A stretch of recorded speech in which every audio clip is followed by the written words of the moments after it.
बिस्मिल्लाहिर्रहमानिर्रहीम। Islamabad high court के chief justice Aamir Farooq, आज आपसे मैं फिर मुखातिब हूँ। मैंने खतूत लिखे, वीडियो पैगाम आपको भेजा, लेकिन आप अपनी रविश से, अपने फैसलों से, जिसमें आप इंसाफ का कत्ल कर रहे हैं, मुल्ज़िम को सजा होने से पहले सजा दे रहे हैं,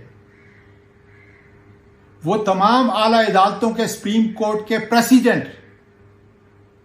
जिसमें आपने अपने डिस्क्रेशन को ऑब्जेक्टिवली इस्तेमाल करना, आप सब्जेक्टिव इस्तेमाल कर रहे हैं और डिक्टेटरशिप को आप तकवीयत दे रहे हैं। मैं बहैसियत सेनेटर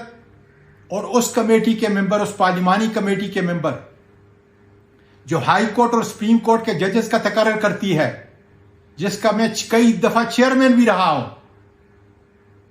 मेरे पास इसके अलावा कोई दूसरा रास्ता नहीं है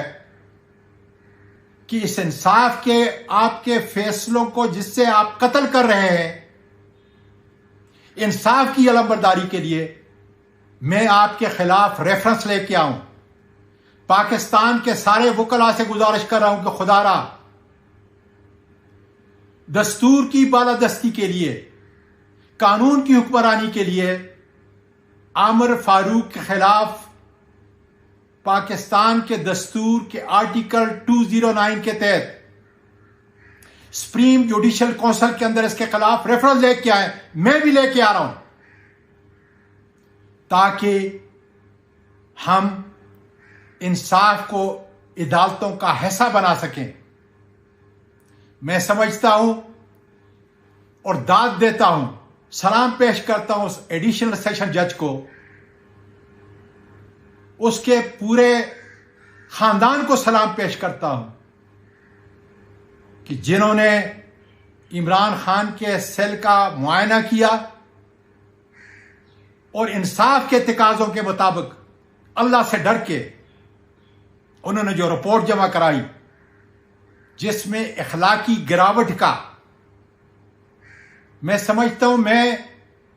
चूंकि खुद उन सेलों में रहा हूं, कि किस तरीके से सीसीटीवी कैमरा के जरिए और दूसरे अवामल के जरिए उन्होंने इंसानी बुनियादी हुकूक की धज्जियां उड़ा दी हैं। इमरान खान, खुदा के फजल से अल्लाह ताला ने इसको इज्जत दी है,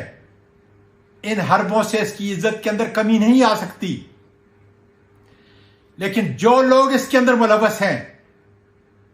वो जिल्लत और रसवाई उनका मुकद्दर बन चुकी है। और पाकिस्तान के लोग इमरान खान के साथ, इमरान खान की क़यादत के अंदर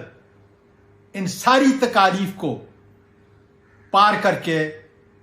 पाकिस्तान में एक बार फिर जमहूरियत का अमल और हकीकी आज़ादी का अमल बुलंद करेंगे। पाकिस्तान पाइंदाबाद।